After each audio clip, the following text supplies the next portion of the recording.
Kent E. Nielsen here, and I'm delighted to have you with me. Christ came into the world to do the will of his Father, and he prepared a way for you to do likewise. Join me to put him first in your life, receive the fruits of godliness, and realize your divine mission to be like him. You were born and commanded to do greater works than he did. Now let's go to work. Hello, today we're going to talk about two things: indecision and the power of the Sabbath day. Taking a day of rest to rejuvenate yourself and to move forward in faith for the next 6 days. Let's dive into it. In a sacred scripture to me, it suggests that when you're on the errand of the Lord, you are engaged in his business. As a result of that, I have justified doing recordings and uploading videos, etc., on Sunday, because I feel like I'm doing the Lord's business by sharing what I know with others. So what I share can serve as a catalyst to take people to the next level, so it doesn't take them as long as it has taken me to move forward and dive into the work of the Lord. But having said that, I have found that I've hit burnout. Burnout is in work, and not taking time to make the Sabbath a delight, to make the Sabbath a day to rejuvenate myself, not with taking big, long, fat naps and just not doing anything for the day. No, but with taking time to do a deep study, to refresh my engines, to plan my next week out, and to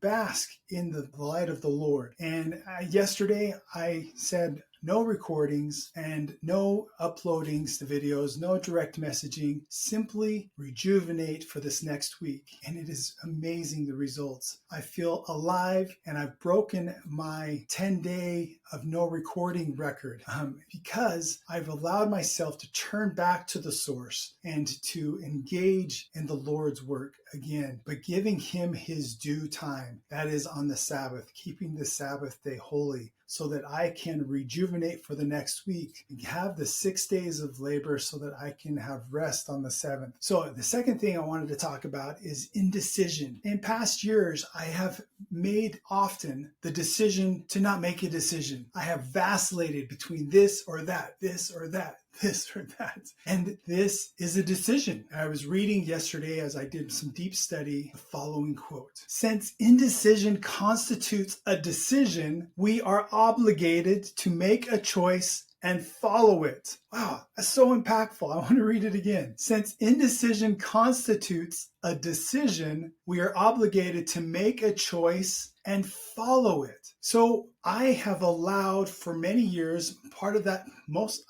I could use the excuse because of my bipolar, but part of that is deciding this, deciding that, back and forth, making no decision, which I had an inkling of this truth, but it really hit me when I read that yesterday, that making or vacillating with my decision or being indecision is a decision. And I need to sit down and say, I'm going to do this, and take action and do it. That's why I'm recording again today after a 10-day pause. I've got to do the work. I've got to do the work of being free with my substance so that I can lift my brothers and sisters, so that we can be more godly, and so that we can enjoy the fruits of godliness in our lives, not just having the form of godliness by doing the laws of success to obtain successful things, but by having the power of godliness to not just reflect light like the moon does to the earth, but to be light like the sun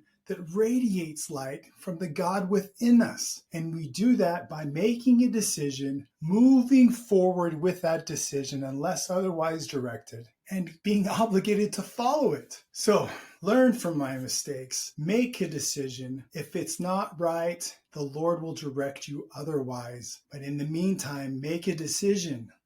Be with an eye single to God, and you will find his fruits.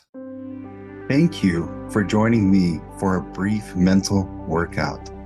Wise men do their mightiest works with their mental exertions. I encourage you to take time to ponder on the weightier matters of life and to govern your body with pure mental exertions, rather than having your body tell you what to do.